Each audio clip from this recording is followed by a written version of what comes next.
নির্বাচনের খবর জানাতে লক্ষ্মীপুর থেকে যুক্ত হচ্ছেন আছার লিমন, সরাসরি যুক্ত হচ্ছে তার কাছে। লিমন, ভোট কেন্দ্রের সার্বিক পরিস্থিতি এই মুহূর্তে কেমন দেখতে পাচ্ছেন এবং ভোটার উপস্থিতি কেমন, ভোটার আসতে শুরু করেছেন কিনা, কি বলছেন তারা?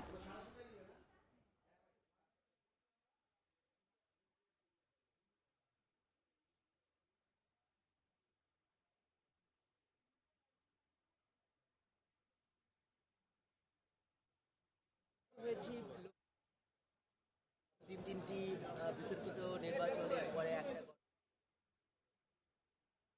যে নির্বাচন, এই নির্বাচন নিয়ে কিন্তু আমরা মানুষের মধ্যে খুব সকাল থেকেই আগ্রহ দেখছি।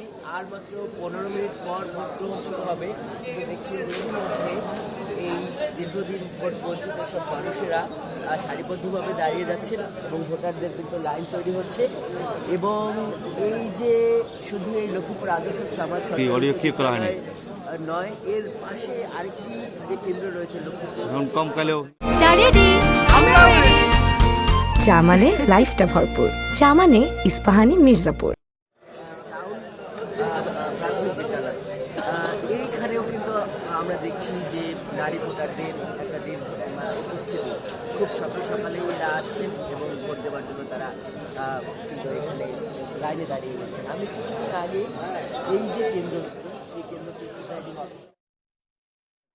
উনি বললেন যে ওনাদের সার্বিক প্রস্তুতি রয়েছে এবং সকাল সকাল আমি এখানে এসে যেটি দেখেছি যে প্রতিটি দলের যারা এজেন্ট হিসাবে এখানে দায়িত্ব পালন করবেন তারা তাদের এই দায়িত্বের যে পত্রগুলো সেটি বুঝে নেবেন এবং বুঝে নিয়েছেন এবং তাদের সামনে এই যে ভোট গ্রহণের যে মানে প্রক্রিয়া, তাদেরকে আসলে এই স্বচ্ছ ব্যালট বক্স প্রদর্শন করা হবে এবং যে সমস্ত প্রক্রিয়া অনুসরণ করা মানে প্রক্রিয়া আসলে আছে সেগুলো আসলে অনুসরণ করে ভোটের জন্য ভোট শুরু করা হবে।